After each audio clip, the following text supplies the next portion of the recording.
교재에서 지금 299페이지에 5번 문제를 보시게 되면 퇴직연금과 관련된 문제가 나와요. 근데 여러분들이 일단 기본적으로 기억하실지 모르겠지만 복습 차원에서 퇴직연금에 대한 걸 갖다가 제가 정리를 해드려 본다 치면은 얘를 갖다가 3월 며칠로 되겠어요? 얘가 16일. 자, 지금 제가 여러분 배웠던 거 세 가지를 구분해서 설명해 봐 드릴게요. 한 옛날에는요, 우리 IMF 있기 전에 대부분의 회사들은요, 직원들이 퇴사할 때, 즉 12월 31일 기준으로 해서 직원들의 퇴직금에 대한 회계 처리를 어떻게 했느냐면 이렇게 했었어요. 차변에 퇴직급여 예를 들어서 100만 원이었다고 가정을 하게 되면 100만 원, 그 다음에 대변에다가는 퇴직급여 충당 부채 해서 100만 원 이런 식으로 처리를 회사에서 회계 처리한다면 이 회사는 퇴직급여를 갖다가 누가 지급하는 거예요? 지금 회사에서 지급하는 거예요. 외부 금융기관에다가 예치한 금액이 있다 없다 없다는 뜻이란 얘기죠.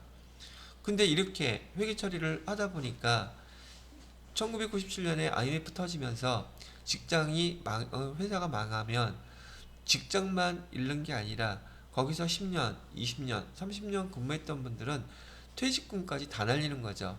그래서 엄청나게 큰 사회적 이슈가 됐어요.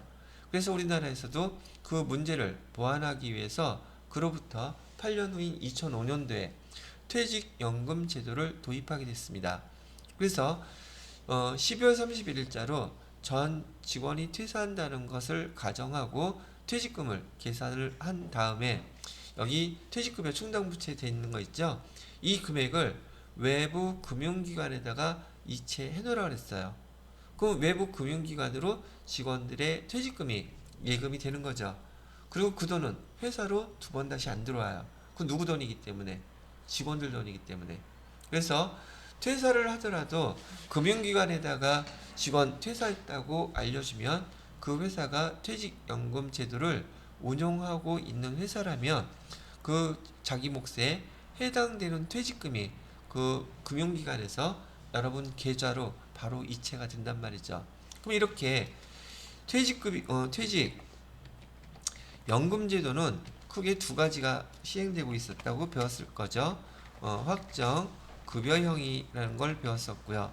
확정 급여형은 DB형이라고도 불러요. 그 다음에 두 번째로 확정 기여형도 배우셨죠? 확정 기여형이 있는데 확정 기여형은 영어로 DC형이라고 불러요. 자, 그럴 때 지금 퇴직연금이라는 뜻은 이렇게 회사에서 직원들에 대한 퇴직금을 계산한 후에 외부 금융기관에다가 예치를 할 때 계정 과목을 회계 처리를 어떻게 썼느냐면 확정 급여형인 경우에는 차변에다가 뭐라고 썼느냐면 퇴직연금 운용 자산이라고 썼어요. 그래서 지금 문제에서 100만원 다 100%라고 했으니까 근데 여기 확정 급여형은요 회사의 규모에 따라서 100%다 외부 금융기관에 예치하는 경우도 있고요 90%만 80%만 하는 회사들도 있어요. 무조건 다 100%는 아니란 얘기예요.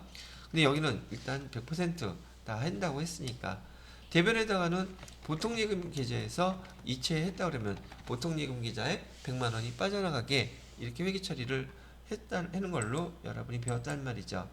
두 번째, 확정 기여형인 경우에는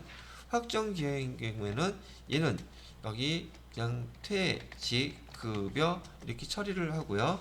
비용 처리하고서 100만 원. 그다음에 대변에다가는 똑같이 보통 예금 100만 원 이렇게 해서 금액을 내보내게 되더란 말이죠.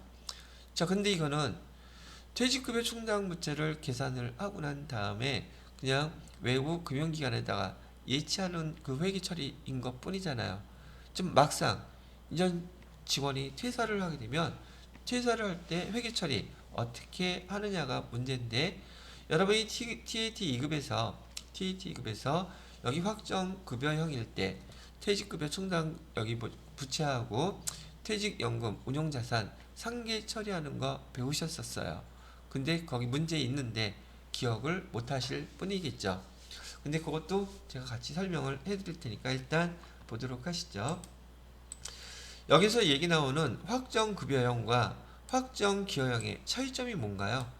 계정이 뭐 다르다? 아니 물론 그건 알겠는데, 이 두 개의 차이점은, 확정급여형은 외부 금융기관에 직원들의 퇴직금을 이체하고 나서 그 퇴직금의 자금 운용 지시를 누가 한다? 회사가 하는 거예요. 그래서 자산 처리를 하는 거예요. 자, 여기 확정급여형은 자금의 운용 지시를 누가 한다? 회사가 해요.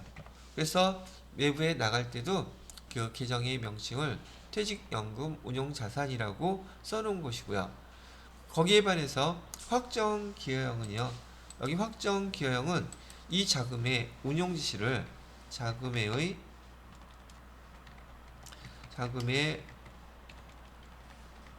운용 지시를 누가 하냐면 직원이 합니다. 종업원, 회사원, 직원이 한다고요? 말이 이상하다.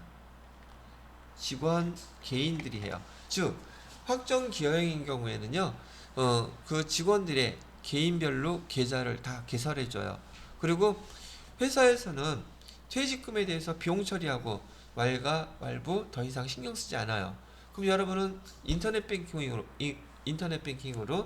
자기 계정이 다 개설이 됐으니까 퇴직금은 1년에 한 달치가 계속 입금이 돼요. 그럼 걔를 자금의 운용 지시라는 것은 들어온 돈을 뭐 30%는 주식에, 40%는 채권에, 나머지는 그냥 예금으로, 이런 식으로 자금을 운용 지시를 할 수 있게끔 되더란 얘기죠. 그래서 확정기여형은 문제 낼 것도 없어요. 이 회사 입장에서는 외부 금융기관에다가 퇴직급여 비용 처리하고 돈 보내줬잖아요. 그러면 그 돈은 어디로 들어가요? 직원들의 개설되어 있는 각각의 계정으로 다 들어가 버릴 테니까 퇴직하게 되면 지가 알아서 찾았으면 된다는 얘기예요. 문제는 뭐예요? 여기 확정급여형이에요. 확정기여형은 외부 금융기관에다가 퇴직금 처리할 때 이렇게 처리하고, 이 위에 퇴직급여 충당 부채를 기록할 필요가 있겠어요, 없겠어요? 이거 자체가 아예 필요가 없어. 왜? 퇴직급여 충당 부채가 있어요, 없어요? 금융기관에 다 보내줬잖아. 그래서 확정기여형은요, 위에와 같은 여기 퇴직급여 충당 부채 이렇게 기록할 필요도 없어요. 근데 여기서 문제는, 여러분이 이제 법인세 배울 때도 문제는 이 확정급여형이에요. 확정급여형인 경우에는 일단 확정급여형은 이 자금의 운용지시의 주체가 회사이기 때문에 일단 퇴직급여 충당 부채의 기록을 이렇게 해놓습니다. 그리고 이 전체 금액, 문제에서처럼 100%를 다 외부 금융기관에다가 예치한다고 했기 때문에 지금 여기 100% 외부 금융기관에 예치한 걸로 표시를 한 거랍니다. 이해가 됐어요? 자, 근데 지금 직원이 실제로 퇴사를 했어요. 그래서 퇴직금이 얼마가 계산됐느냐 하면 지금 30만 원이 퇴직금으로 계산했다고 가정을 해보는 거예요. 지금 이 회사는 어떤 방법으로 퇴직연금을 운영한다고 그랬냐면 확정급여형이라고 그랬었죠. 그랬을 때 회계 처리를 어떻게 하나 보시라고요. 이 직원의 퇴직금은 얼마? 30만 원이에요. 그렇다면 여기 위에 회계 처리된 것 중에서 퇴직급여 충당 부채, 지금 직원한테 주어야 될 돈이라는 얘기잖아요. 여기서 얼마를 뺏으겠어요? 30만 원은 줄여줘야 되잖아요. 그래서 여기 회계 처리할 때 30만 원을 먼저 회계 처리해서 퇴직급여 충당 부채를 없애버리는 거예요. 차변에 퇴직급여 충당 부채 얼마? 30만 원 이렇게 없애지고요. 그리고 지금 외부 금융기관에 지금 퇴직연금 운용 자산으로, 자산이 얼마 있었어요? 100만 원 있었죠. 이 금융기관에서 자산으로 예치돼 있던 금액 중에서 30만 원은 상대방한테 보내주겠죠. 그럼 자산은 줄어들겠죠. 그래서 대변에다가는 뭐라고 쓰냐면 바로 여기 자산이 감소하는 거예요. 그래서 대변에다가 퇴직연금 운용 자산에서 30만 원 이렇게 빼서 보내주게 되면 이 회계 처리가 끝나게 되는 거랍니다. 되게 간단하죠. 근데 TAT 2급에서는 100%가 아니라 80%만 보내줬단 말이죠. 그럼 나머지 20%는 누가 줘야지 돼요? 회사에서 줘야 돼. 왜? 여기는 지금 100% 지금 예치를 했기 때문에 100만 원이 다 똑같지만 만약에 퇴직급여 충당 부채는 여기 100만 원. 근데 외부 금융기관에 예치하는 비율은 80%만 예치를 한다면 외부 금융기관에는 운용자산으로 100만 원이 있는 게 아니라 얼마만 있겠어요? 80만 원만 있겠죠. 이해됐어요? 그러면 여기 이 사람 퇴직금이 30만 원이라고 한다면 여기 운용자산은 얼마만 빠져나오겠어요? 30만 원에 80%인 38, 24, 24만 원만 나온단 말이죠. 두 가지 제가 다 설명해 드리는 거예요.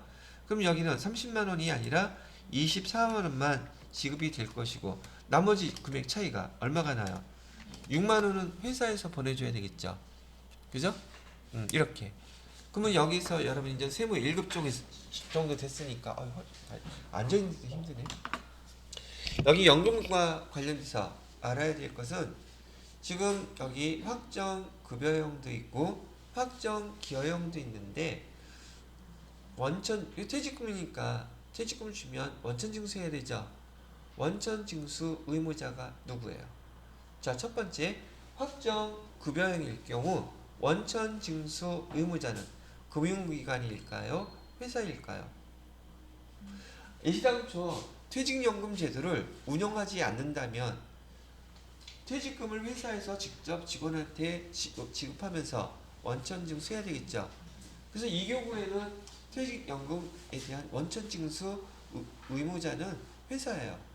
근데 확정 급여일 경우에는 금융기관일까요? 아니면 회사일까요? 아니면 각각일까요? 여기 회사예요. 금융기관에선 돈만 붙여주고 나머지 차액 20% 있죠. 그걸 여기 퇴직급여 충당부채를 없애야 되기 때문에 회계 처리하면서 여기 원천 징수를 누가 하느냐? 금융기관이 아니라 회사가 합니다. 이해가 되셨어요? 자, 그 다음에 100%일 때는 회사에서 지급할 게 있겠어요? 없겠어요? 없죠? 그때 누가 원천 징수하겠어요? 회사가 주는 게 아니잖아요. 그때는 100%일 때는 그쪽이에요. 금융기관. 자, 그 다음에 마지막 확정 기여형인 경우에는 얘는 그냥 회사에서는 비용 처리하고 만세 부르고 더 이상 신경 안 쓴다 그랬죠. 그러면 퇴직금 지급할 때 여기 직원한테 그 금융기관에서 바로 연락 가겠죠. 돈 지급하고 원천 징수하고 주겠죠. 근데 이건 그러니까 시험 문제가 아니라 두 가지를 한번 얘기를 해드려 보려고 그래요. 보통 금융기관에서 퇴직연금 제도를 운영하고 있는 회사는 보편적으로 지금 우리나라에서 퇴직연금 운영하는 회사들이 거의 85%가 넘어요. 근데 여기 퇴직금을 지급할 때 그 직원한테 먼저 물어봅니다. 이 퇴직금을 전에 일시불로 지급해 드릴까요? 아니면 IRP 계좌로 개인 그 퇴직연금 계좌로 연결해 드릴까요? 이렇게 물어보죠. 물어봐요. 그러면 제가 추천하는 사항은 돈 없는 셈 치고 건들지 마세요. 제가 퇴직금이 억대가 넘었는데 지금 남는 게 하나도 없어. 즉 퇴직금은 일시불로 받으면 기분은 좋지만 결국 다 쓴다. 어떤 방법으로도 다 써요. 그러니까 여러분들 나중에 직장 다니면서 퇴직금 받으면요, 그거 쓸 돈 미리 계산하지 마시고요, 그냥 없다 생각하고 그냥 묻어두세요. 그게 여러분들한테 돈 남는 방법입니다. 참고라는 얘기 해드리는 것이고요. 그리고 여기 요즘은 여기 교재에서 나온 것처럼 IRP 계좌라고 그러죠. 그 IRP는 인디비주얼, 그다음에 리타이어먼트, P는 펜션의 약자예요. 근데 원래 이 제도가요, 미국에 있는 제도예요. 미국에서는 이 제도를 1985년부터 시행을 했었고요. 제가 이걸 배운 것은 2000년도에 배웠어요. 그래서 우리나라에도 이 퇴직연금 제도가 있으면 좋겠다 이렇게 생각을 했었는데 2005년도에 바로 시행이 되는 바람에 제가 우리나라의 대기업들보다도 제일 먼저 시행을 했었을 거예요. 삼성이 하기도 전에 했으니까 2005년도에 그 발표 나자마자 그해 10월 달에 바로 시행을 했어요.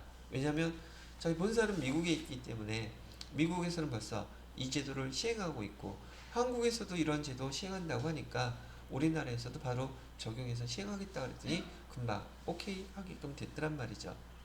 자, 두 번째 질문은 뭐냐면 확정급여형하고 확정기여형하고 여러분들이 직원들 입장에서 둘 중에 하나 가입하라고 한다면 어떤 게 여러분들한테 더 유익할까요? 도움이 될까요? 퇴직금을 더 많이 받게 될까요? 그러면 결국은 확정급여형과 확정기여형이 어떤 차이가 있는지를 아셔야 되겠죠. 확정급여형은 내가 신입사원이면 내 연봉 지금 2천만 원이라고 가정했을 때 거기에 12분의 1, 한 달치 월급이죠. 그 월급을 매년 적립을 하는 거예요. 그럼 내가 지금 현재 10년 차라고 가정했을 때 1년 차일 때 12분의 1, 2년 차일 때 12분의 1 이렇게 해서 매년 그 해당되는 연봉의 12분의 1, 한 달치씩 적립을 하는 게 여기 확정기여형이에요. 근데 여기 위에 있는 확정급여형은요, 내가 10년이 됐으면 10년 동안 여기 신입사원에서 10년 근무했으면 예를 들어서 부장 정도 돼 있다고 친다면 신입사원 때 월급과 부장 때 월급이 같을까요? 다를까요? 부장 때가 훨씬 높겠죠. 신입사원 때는 200만 원이었는데 대리 때에는 250만 원이었는데 과장 때는 300만 원이었는데 부장 때는 지금 400만 원이라고 가정했을 때 확정급여형은 맨 마지막 400만 원 부장급의 월급 그달 거 말고 전달에 3개월치를 평균을 내요. 그리고 거기에 근속연수를 곱하기 때문에 퇴직금은 어디가 더 많다? 얘가 훨씬 많아요. 확정급여형이. 근데 회사 입장에서는 신경 안 쓰려면 어떤 게 속편하겠어요? 얘가 속편하겠죠.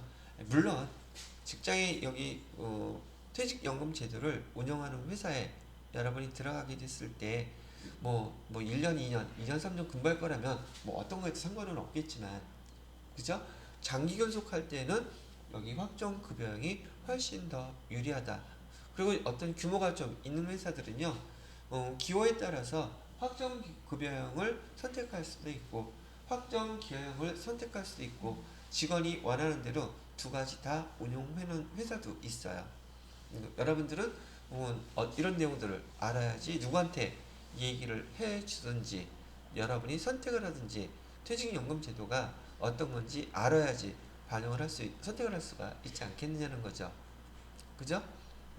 별거 이거 원래 옛날에 다 안 배웠어요?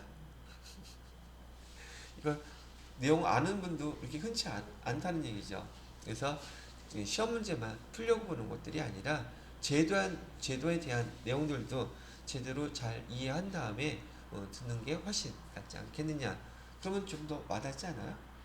근데 직원들한테 이게 확정기여형으로 해서 계정을 다 개설을 해드렸더니 1년이 지나도 2년이 지나도 3년이 지나도 손 한 번도 안 대.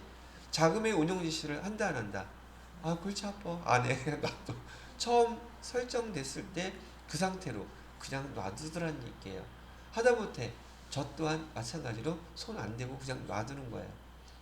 하여튼 그런 특징이 있다는 거 알아두시면 될 것 같으네요.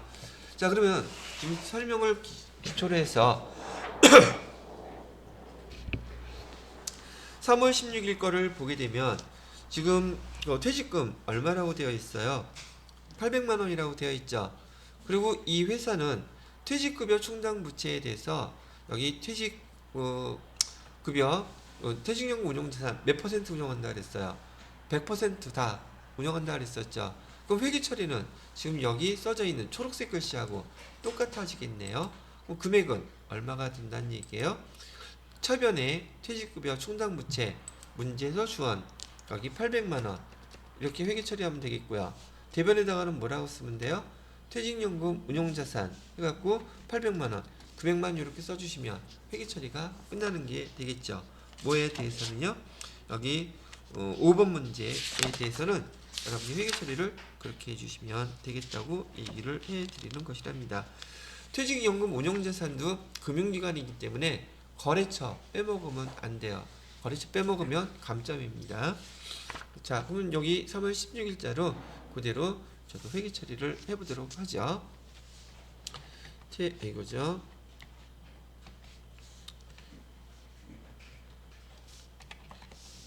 충당 부채로 금액은 800만 원 이렇게 돼 있고요. 그다음에 대변에다가는 퇴직연금 운용자산 해놓고 운용자산이 어느 하나금융이라고 했죠? 하나금융 퇴직연금 이렇게 써주셔야지 돼요. 800만 원.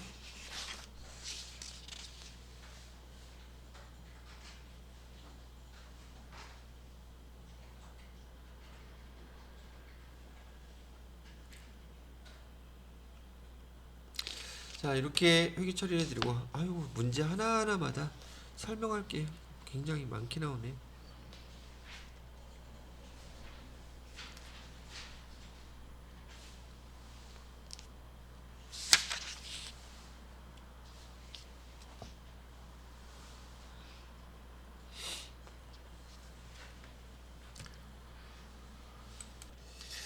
지금 이번에는 6번 문제를 볼 텐데요. 6번 문제에서는 지금 신규 사업인 신재생에너지 사업과 관련된 설비 투자를 위해서 장기 자금 조달 목적으로 결정하고 회사채를 발행했다고 하네요. 자, 우선 사채 액면 금액이요. 자, 여기 보시게 되면 사채의 액면 금액은 2천만 원이라고 지금 알려주고 있고요. 그 다음에 만기는 3년이라고 되어 있고 액면 이자율은 10%래요. 그 다음에 그 발행 금액을 안 가르쳐 주는 거예요. 발행 금액은 지금 얼마입니까를 물어본다는 얘기인데, 거기서 추가로 알려준 자료는 뭐가 있느냐면 시장 이자율은 몇 퍼센트라고 그랬어요? 시장 이자율은 12%라고 그랬죠. 여러분이 그 TAT 2급에서 배우셨을 때요, 보통 이 시장 이자율도 되지만 보통 얘는 유효 이자율이라고 불러요.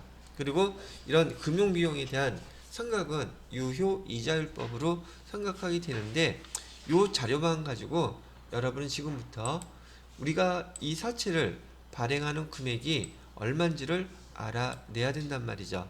그래서 주어진 두 번째 자료는 뭐가 있느냐 하면, 거기 첫 번째 이자율 10%짜리 이자율, 그다음에 12%짜리가 있는데, 우리는 지금 시장 이자율을 기준으로 해서 시장 이자율이 12%이기 때문에 시장 이자율 12%에 해당되는 3년 단일 금액 1원의 현가계수 1원 현가계수요. 현가계수를 사용해야 돼요. 현가계수. 그 다음에 두 번째 3년 정상연금의 연금 현가계수, 얘를 사용할 거고요. 연금 현가계수를 사용할 건데, 우선 퍼센티지를 보게 되면 1원의 현가계수는 우선 얼마라고 되어 있냐면 0.7118 이렇게 되어 있죠. 그 다음에 연금의 현가계수는 2.4018 이렇게 되어 있어요. 자, 용어부터 한번 설명해 드려 볼게요. 지금 사채를 2천만 원짜리를 발행해야 되는데, 여러분이 FAT 1급이나 TAT 2급에서 사채 액면가액 2천만 원짜리를 발행할 때 발행 금액은 어떻게 결정되나요? 라고 물어봤을 때 이 사채의 발행 금액은 두 가지로 결정이 돼요. 한 가지가 아니라 첫 번째는 액면 금액의 액면의 현재 가치. 액면의 현재 가치는 무슨 말이냐면 얘가 3년 후에 2천만 원이죠. 얘를 현재 가치로 따지면 얼마예요? 이거 물어보는 거예요. 그 금액에다가 또 뭐를 더해야 되냐면 지금 여기 사채 액면 이자율이 10%잖아요. 그러면 2천만 원의 10%면 얼마예요? 200만 원이죠. 그 200만 원을 3년 동안 계속 200만 원, 200만 원, 200만 원 지급해야 되죠. 그러면 걔 총 지급된 금액은 600만 원이죠. 그 600만 원의 현재 가치는 얼마냐는 거예요.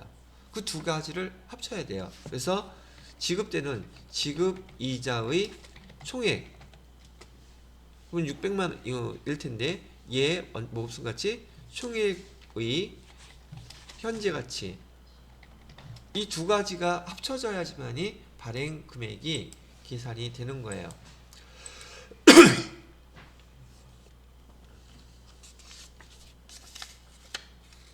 자, 다시 주식 여기 사채의 발행 금액은 어떻게 결정된다고요? 액면 금액의 현재 가치와 지급되는 이자 총액의 현재 가치 두 개를 합쳐야지만이 발행 금액이 결정이 됩니다. 이렇게 얘기해 드리는 거예요. 자, 그리고 그러면 여기 이자율 시장 이자율 12%에 대해서 이걸 적용해야 된다는 것도 한 번 정도는 들어보셔야 되겠죠. 자, 봐요.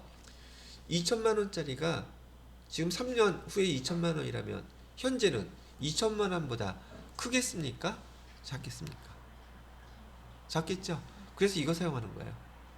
그래서 첫 번째 액면의 현재 가치를 계산할 때는요. 여기 첫 번째 액면의 현재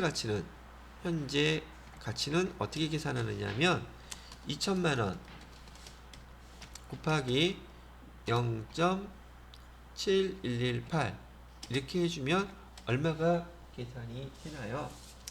두들겨 봐야겠죠. 2천만 원 곱하기 0.7118 하게 되면 1423만 6천 000 이렇게 나오죠. 됐어요? 자, 이번에는 자 봐요. 이번에는 매년 액면 이자를 갖다가 2천만 원의 10%씩 지급해야 되죠. 그럼 그 200만 원이 3년 후에는 600만 원이 될 텐데 몇 배일까? 즉 600만 원의 현재 가치는 어떻게 계산하느냐면 지급 이자는 매년 얼마씩이었었어요? 200만 원이었었죠. 그죠? 여기에다가 지금 3번을 지급해야 되는데 그러면 금액상으로야 600만 원이겠지만 걔 현재 가치는 여기 연금 현가계수를 곱해주면 되는 거예요. 그러면 몇 배가 된다는 얘기예요? 3배가 아니라 2.4배 정도 된다는 얘기죠. 2.4018 이렇게 계산하게 되면 금액이 얼마가 또 나올까요? 200만원 곱하기 2.4018 이렇게 주게 되면 480만 3,600원 이렇게 나오죠. 요 두 개를 합친 금액이 여기 사채 발행 금액이 된다는 말이에요. 그럼 이제 두 개를 더해보면 얼마가 나와요? 1423만 6천원 이렇게 계산해 주게 되면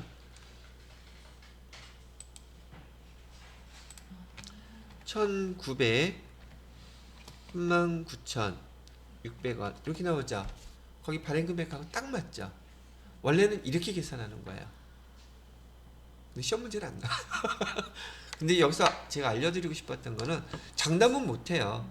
여기 현가계수를 어떻게 사용하는 건지, 연금 현가계수는 어떤 걸 의미하는지, 앞에서 많이 교재에서 나왔던 채권의 발행 금액은 어떻게 결정되는지 제가 이 계산 문제 하나를 가지고 다 복습을 시킬 수 있어서 제가 일부러 이거 다 설명해 드린 거예요. 그러면 여기 발행 금액은 우리가 2천만 원짜리 사채를 발행하고 돈을 받았다는 뜻이잖아요. 그럼 회계 처리할 때는 차변에 뭐라고 써주면 돼요? 이 돈 어디로 들어왔대요? 보통예금이라고 그랬나? 차변에 한국은행 보통예금으로 들어왔다 그랬죠? 보통예금에 입금된 금액은 39,039,600원이 들어왔겠죠. 대변에다가는 사채 얼마라고 쓰면 돼요? 2천만원 이렇게 쓰면 되겠죠. 오케이? 차이 나는 금액 얼마 차이가 났어요?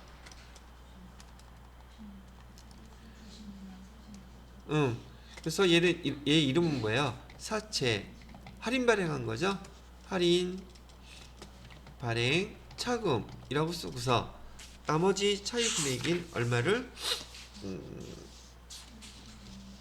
96만 400원이죠. 96만 400원. 이렇게 회계 처리는 되게 FAT 1급 수준밖에 안 되게 시험 문제를 냈어요. 왜? 뭘 가르쳐 줬기 때문에? 발행 금액을 가르쳐 줬기 때문에. 그럼 이제 참고로 해서 나중에 제 설명 다시 한번 들어보시고 이렇게 계산하는 거다. 이런 것까지 계산할 줄 알아야지 좀 있어 보이지 않나요? 그다음에 TAT 1급 정도 수준이라면 이런 문제를 보고 이렇게도 계산하실 수 있어야 되겠네요. 자, 그래서 자료를 입력하시게 되면 지금 차변에 대변에 계정 과목 그대로 입력만 하시면 되겠습니다.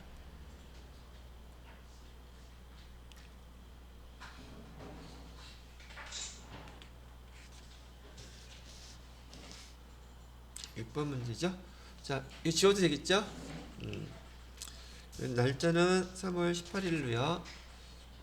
차변에다가 보통예금은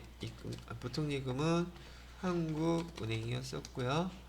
금액은 1939에 600원. 차변에다가는 사채 할인 발행 차금 금액은 96만 400원. 그다음에 대변에다가는 사채 2천만원 이렇게 기록해서 입력하시면 되겠네요. 자, 그 다음에 7번 문제를 볼까요? 7번 문제를 보시게 되면 날짜는 3월 24일이고요. 3월 24일 전기의 두리온수 외상매출금 264만원이 회수돼요. 외상매출금 해놓고 264만원 줄 동그라미 해놓으세요. 회수 불가능하게 되어 전기에 대손 처리했다는 얘기죠. 부가가치세에 대한 대손세 공제까지 다 받았대요. 대손 금액이 3월 24일 한국은행 보통예금 계좌에 입금됐다고 하니까 차변에다가 여기 화면에 보시면 차변에 보통예금이 입금된 건 확정됐죠. 얼마가 입금됐어요? 여기 264만원 입금됐다고 했잖아요. 그런데 대손됐던 게 입금이 됐다면 우리 외상매출금과 그 다음에 부가세, 예수급이 입금된 거죠. 즉 외상매출금 안에는 공급 대가예요. 공급가액은 얼마고 세액은 얼마였겠어요? 공급가액은 240만원이고 그 다음에 세액은 24만원이죠. 그러면 대변에다가 외상매출금이라고 써줘야 되겠습니까? 대손 충당금이라고 써야 되겠습니까? 우리가 FAT 1급 때부터 배웠던 것처럼 전기에 벌써 다 대손 처리했다면 그게 전기계 회수되면 대손 충당금으로 사용하기로 했었죠. 그래서 대변에다가는 뭘로 써야 된다? 대손 충당금이라고 쓰시고요. 얼마를?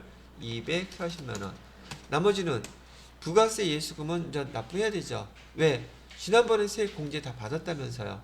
그런데 거래처에서 부가세까지 포함해서 보내줬으니 얘는 부가세 예수금 다시 납부해야 되겠죠. 그래서 부가세 예수금으로 해서 납부할 거 24만원 이렇게 회계 처리해 주시면 된다는 얘기죠. 사실상 얘도 모르는 건 아니었었어요. 근데 문제가 이런 식으로 나오니까 조금 연습을 해 놓으실 필요가 있으실 것 같으시네요. 자, 그 다음에 8번 문제를 보시게 되면 8번 문제는 우리 뭐에 대한 문제? 사채를 상환하는 거에 대한 문제가 되겠네요. 근데 이거 계산하는 게 좀 시간이 걸릴 것 같은데.